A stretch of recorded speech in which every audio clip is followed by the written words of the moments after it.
There's something about the undead. They just won't die. And in this case, that's a good thing. Today, GameRanks brings you 10 zombie games of 2016. Number 10, the Dead Island Definitive Collection. Deep Silver is bringing a remastered, polished version of Dead Island and Dead Island Riptide to the Xbox One and PlayStation 4. What's nice is it brings all the patches and DLC into one unified package that runs a lot better. 1080p at 30 FPS. I know, 60 would be nicer, but at least it's consistent now. The textures, lighting, and in-game models have been polished up as well. If you enjoy Dead Island, or Dying Light for that matter, and don't have a way to play it right now, or just looking for a quick way to play it, Dead Island Definitive Collection is an easy choice. Number 9, Plants vs. Zombies Garden Warfare 2, which is not necessarily a scary game, but a fun competitive shooter. The original Garden Warfare was kind of a big surprise.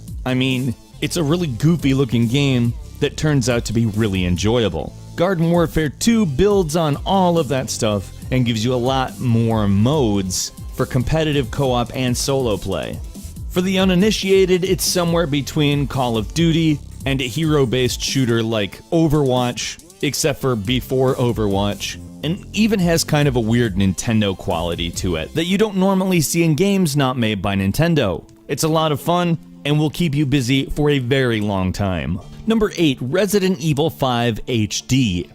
The first Resident Evil to contain co-op gameplay and primarily well-lit environments that completely changes the environment from an urban out to Africa and changes up the story quite a bit as well. The game itself was subject to a few controversies, but the gameplay of it was so frenetic and enjoyable, it's definitely worth another go-around. While the first 3 are always going to be the classic Resident Evils, for me, Resident Evil 5 is a great game. Number 7, The Walking Dead Michonne. Now there's pretty much no way to explain this other than it's a Walking Dead game from Telltale Games, featuring one of the most badass characters in the entire series, Michonne.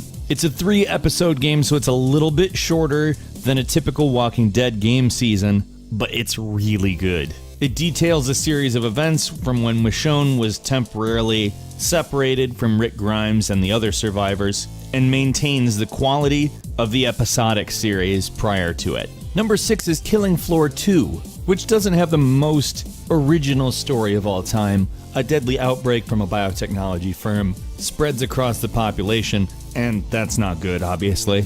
But in terms of sheer style and gameplay, Killing Floor 2 is a great game. It's a really great wave-based first-person co-op or single-player game, and is just oozing with style. Number 5, Resident Evil 4, which was basically a huge revamp for the Resident Evil series that also took a bit of a drastic turn in story, dealing with cults, plagues, and parasites. The Ultimate HD edition was released for Microsoft Windows earlier in the year with improved graphics, as well as a few other tasty enhancements, and is going to see a console release in August. Number 4, The Walking Dead Season 3, which obviously there has been a lot of talk about and a lot of hype. People really like The Walking Dead series, and although the second season isn't quite as heightened as far as intensity compared to the first, it was still a great season. It also set us up for a huge third season, with Clementine no longer as a child, at least a helpless one, anyhow, and looks like it's going to be doing more with people that are a bit more hardened by the world. Something we just found out at Comic-Con is that they're finally doing some improvements to their engine and getting rid of that weird stutter that you see in every single Telltale game. I don't know if that's going to retroactively update other games. I hope so, it'd be nice. But the screens that we've seen from the new Walking Dead season definitely do show a marked improvement. Number 3, H1Z1 for the PS4, which has been killing it on the PC and PS4 players are really excited for. It takes the online zombie survival game and makes it more about team building and cooperation than about player versus player. Which, let's be honest, that's kind of more, I think, what things would be like if a zombie apocalypse actually happened. Obviously, there would be some aggressive people that do everything they can to sort of dominate the world,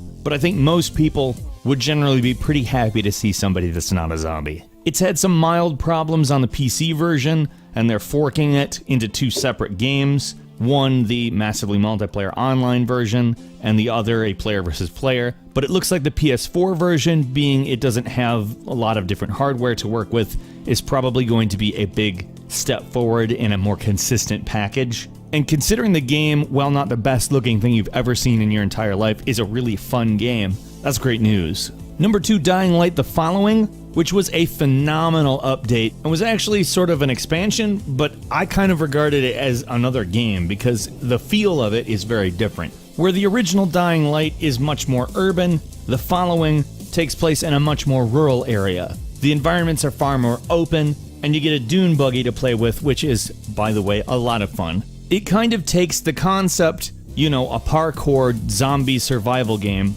and kind of places it in a Mad Max Wasteland-esque environment where everything isn't necessarily right next to each other, but at the same time doesn't look like a Mad Max Wasteland type environment in that there's green everywhere, and does such a good job of building tension and then releasing it in the same way the original game did.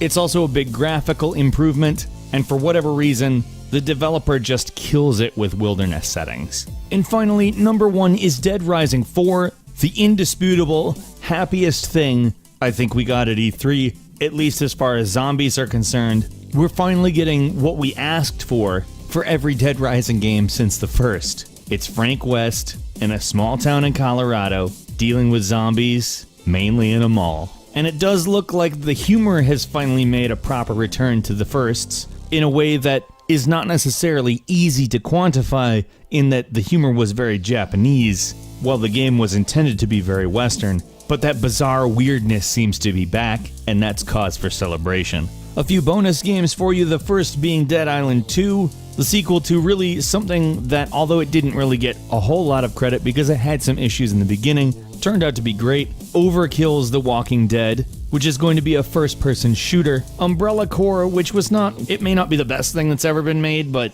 as far as what it is, it's actually a pretty fun game. And the Resident Evil 0 HD remaster, which, by the way, that is a classic. To have it in high-resolution graphics is awesome. What's your favorite zombie game of 2016 so far, or that you're looking forward to? Let's meet in the comments and have a discussion about that. If you enjoyed this video, please click the like button, and if you're not subscribed, now's a great time to do so. We upload brand new videos every single day of the week. The best way to see them first is a subscription. As always, we thank you so much for watching this video. I'm Falcon. You can follow me at Falcon the Hero on Twitter, and we'll see you next time right here on GameRanks.